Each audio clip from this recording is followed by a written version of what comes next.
दिल्ली का रामलीला मैदान एक बार फिर ऐतिहासिक शपथ ग्रहण समारोह का गवाह बनने जा रहा है। करीब 27 साल बाद बीजेपी के मुख्यमंत्री रामलीला ग्राउंड में शपथ लेने जा रहे हैं। ये समारोह एक बार फिर दिल्ली के इतिहास में एक नया पन्ना जोड़ने जा रहा है। दिल्ली के रामलीला मैदान के संघर्ष की भी अपनी दास्तां है। अतीत में कई उतार चढ़ाव के दौर से गुजरा ये मैदान, इस मैदान की नींव मुगल काल में ही पड़ गई थी। संघर्ष और आंदोलन इस मैदान का आधार था। रामलीला के आयोजन के लिए लोगों को काफ़ी लड़ाइयाँ लड़नी पड़ी। आज भी जब कभी बड़े जन आंदोलन, रैली, परिवर्तन की मुनादी और शपथ ग्रहण समारोह की दरकार होती है, इस रामलीला मैदान को ही चुना जाता है। दिल्ली के रामलीला मैदान के मंच पर राम रावण युद्ध का मंचन जितना प्रसिद्ध है, इसे विभिन्न माध्यमों से देश विदेश में सुना और देखा जाता है। उसी तरह यहाँ के मंच से उठी राजनीतिक रैलियां और संबोधनों की आवाजें भी देश के कोने कोने तक पहुंचती हैं। यहाँ दिए गए संदेश देश के प्रबुद्ध वर्ग की बहस में शामिल होते हैं और परिवर्तनशील राजनीतिक आंदोलनों पर असर भी डालते हैं। यानी यहाँ से उठी हर आवाज बहुत दूर तलक जाती है। इस प्रकार दिल्ली के रामलीला मैदान का करीब 200 साल के इतिहास, कला, संस्कृति, इतिहास, राजनीतिक से ताल्लुक रखता है। दिल्ली का आज का रामलीला मैदान आखिरी मुगल शासक बहादुर शाह जफर के शासनकाल में ही पूरी तरह से आकार ले चुका था, लेकिन रामलीला जैसे धार्मिक आयोजनों के लिए इस जगह का इस्तेमाल औरंगजेब के शासनकाल में ही हो गया था। औरंगजेब की सेना में हिंदू सेना की संख्या बहुत कम हुआ करती थी, जबकि बहादुर शाह जफर के दौर तक आते आते हिंदू सैनिकों की संख्या अच्छी खासी हो चुकी थी। औरंगजेब की क्रूरता की वजह से रामलीला मैदान बार बार उजड़ता रहा।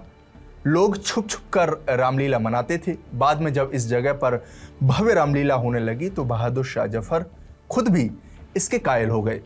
अपने जुलूस के दौरान वह इस मैदान को दूर से निहारते थे। कहते हैं उन्हें यहाँ की रौनकें और खुलापन खूब भाता था। वह इसे शान की जगह समझते थे। यानी बहादुर शाह जफर के शासन के आखिरी दौर में ही ये स्थान रामलीला मैदान के नाम से विख्यात हो चुका था। भव्य धार्मिक आयोजन होने लगे थे।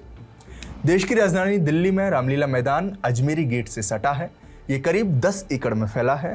पहले यहाँ एक बड़ा तालाब होता था जिसके चारों तरफ पहले कभी घनी बस्तियां हुआ करती थी। मुगल सेना के हिंदू सैनिक पहले डर डर कर रामलीला और अन्य धार्मिक उत्सव बनाते थे।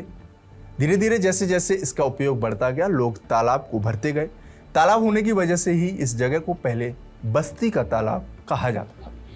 फिर अंग्रेजों का शासन आते आते सन 1850 के आसपास इस जगह को पूरी तरह से समतल कर दिया गया। बाद में अंग्रेजों ने अपनी छावनी के लिए इस जगह का उपयोग करना शुरू कर दिया।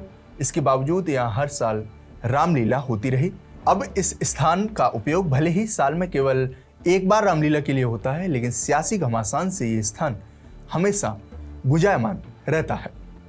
दिल्ली के रामलीला मैदान का इतिहास कई मामलों में अनोखा है। इसकी बुनियाद भले ही धार्मिक आयोजनों के लिए पड़ी, लेकिन आज ये जगह सियासी आंदोलनों का सबसे बड़ा अड्डा बन चुकी है। हालांकि हर साल यहाँ बड़े ही भव्य तरीके से रामलीला का भी आयोजन होता है। इसे देखने के लिए लोग दूर दूर से आते हैं, लेकिन आज़ादी का आंदोलन के समय भी ये स्थान स्वतंत्रता सेनानियों के संघर्ष का अड्डा बन गया। सन 1945 में मोहम्मद अली जिन्ना को यहीं पर मौलाना की उपाधि दी गई थी। 1952 में श्यामा प्रसाद मुखर्जी ने इसी जगह पर जम्मू कश्मीर के लिए सत्याग्रह किया। पूर्व प्रधानमंत्री लाल बहादुर शास्त्री ने पाकिस्तान को परास्त करने के बाद सन 1965 में यहीं से देशवासियों को संबोधित किया था। सन 1975 में जयप्रकाश नारायण ने यहीं पर संपूर्ण क्रांति का नारा बुलंद किया था, जिसके बाद तत्कालीन प्रधानमंत्री इंदिरा गांधी को देश में राष्ट्रीय आपातकाल की घोषणा करनी पड़ी थी। आपकी इस रिपोर्ट पर क्या राय है, हमें कमेंट बॉक्स में जरूर बताएं। साथ ही हमारे इस चैनल को सब्सक्राइब करना न भूलें। मेरा नाम है देवेश और आप देख रहे थे टीवी 9। शुक्रिया।